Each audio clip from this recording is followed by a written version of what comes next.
hurricane is on its way to the East Coast. It is called Hurricane Florence, packing winds 130 miles an hour. Some 1 million people already ordered to evacuate the Carolinas. A state of emergency has been declared in numerous states, including Virginia, North Carolina, South Carolina, and others. We're talking about rain that could dump as much as 12 to 18 inches in these areas. Washington, D.C. also could be impacted anywhere from 4 to 8 inches. D.C. Mayor Muriel Bowser has already declared a state of emergency as well. The California Governor, Roy Cooper, calls this a monster, a vicious monster. Let's go right now, folks, to Paul Goodloe. He's a meteorologist with the Weather Channel. He's on the ground in North Carolina. Paul, your assessment of Hurricane Florence and what we are to expect.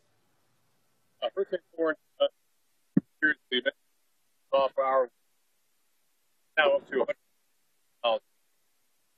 Okay, so here's the deal. We're actually breaking up with Paul over Skype, so let's do this here.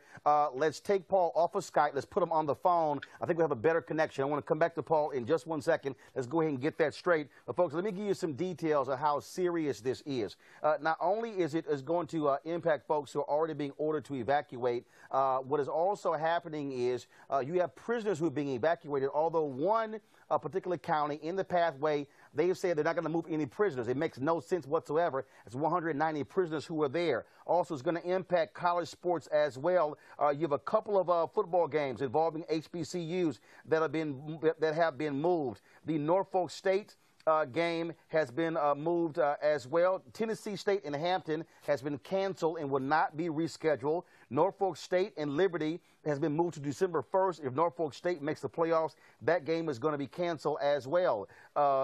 All of a sudden, folks, what we're talking about here is significant potential for damage. The storm right now is about 800 miles off of the coast, but it is expected to make landfall late Thursday or even Friday. The danger zone is going to be really between Thursday and Sunday. Let's go back to Paul Goodloe. We have him on the phone. Sorry, the video was choppy, Paul. Give us a sense of what you're seeing and how are folks preparing for Hurricane Florence? Well, Roland, I'm here in Morehead City, North Carolina. We're also under an evacuation zone here as well. And I kind of came in today. I saw a lot of people already. You know, we're talking 48 hours before landfall. They are making preparations. People are leaving town. Highways are packed. Grocery stores are packed. Lines. You still there? Yeah, we're still here. Go ahead, Paul. Okay, lines are gas stations as well, so people are taking it seriously and they're getting on out of here. And you mentioned earlier 130 mile per hour winds, now strengthened to 140 mile per hour winds, so it's still a very dangerous Category 4 hurricane. Landfall time is basically people still have time today and into Wednesday to prepare. Thursday, weather starts going downhill. By sunset Thursday, you need to be where you need to be, which is basically above ground, above sea level, and, well, inland as well. Another big concern I've got, Roland, is all the rain. I mean, this could be like the North Carolina, South Carolina version of Harvey. And, you know, you know Houston well. You know what happened last year.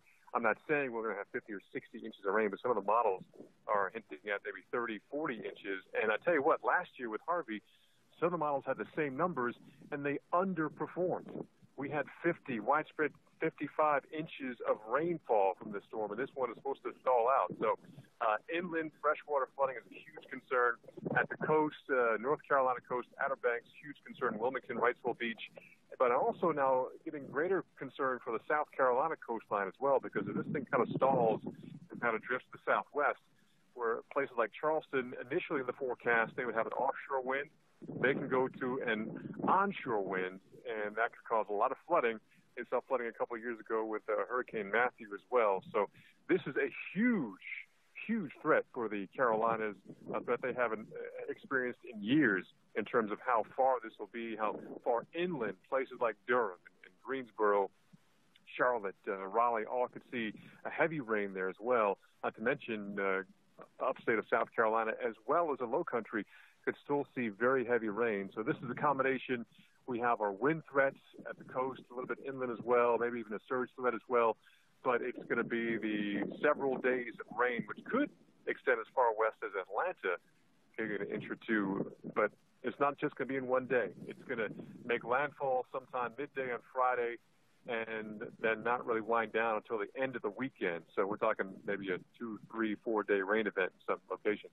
Paul, also we're seeing that how is this going to impact our folks in Bermuda? Because this is a very large storm. We're talking about, obviously, how it's going to impact the United States, but the folks in Bermuda are sitting out there in an island.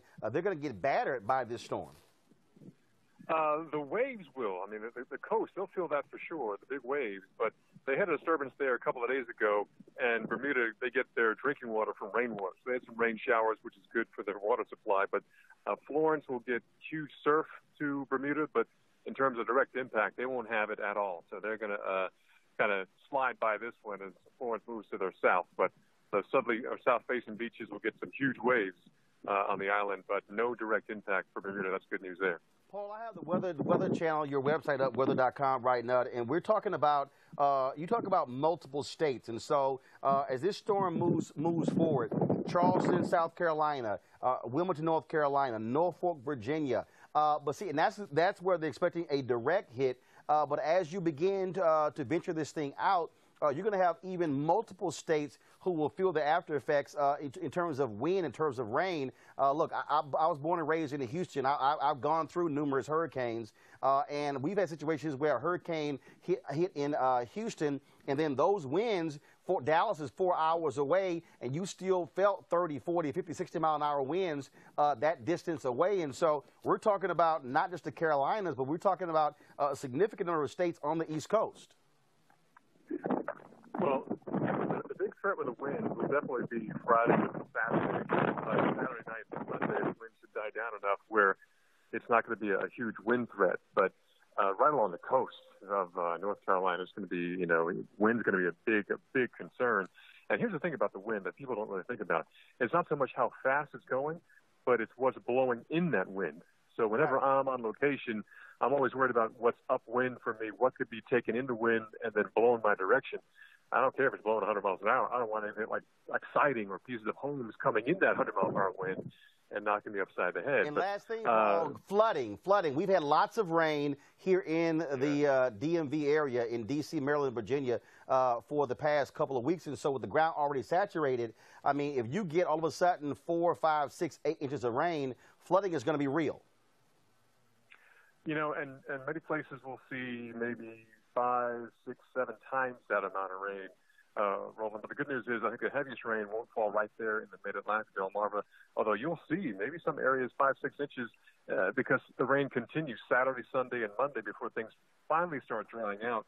And all the moisture gets pushed back out to the Atlantic by say the beginning of next week. But we have a long period of flooding after landfall. So I know people are kind of caught up in where exactly when that center will hit, but these hurricanes aren't single points. They are huge machines, and they're going to transport a lot of heavy rain well inland, well to upstate parts of North Carolina, upstate of South Carolina, into Virginia, into the D.C. area, Baltimore, places like Ellicott City, who has had devastating flooding a couple months ago. They could see that, too, if we get the wrong band set up at the wrong time over the wrong real estate. And we've already seen so much rain the last couple of weeks that it won't take much more to cause flash flooding. And we have that potential from, I'd say, Pennsylvania and New Jersey southward, right on through parts of Tennessee into parts of northern Georgia as well. So it's a huge concern from the surge at the coast, from the wind at the coast, to the rain well away from the coast.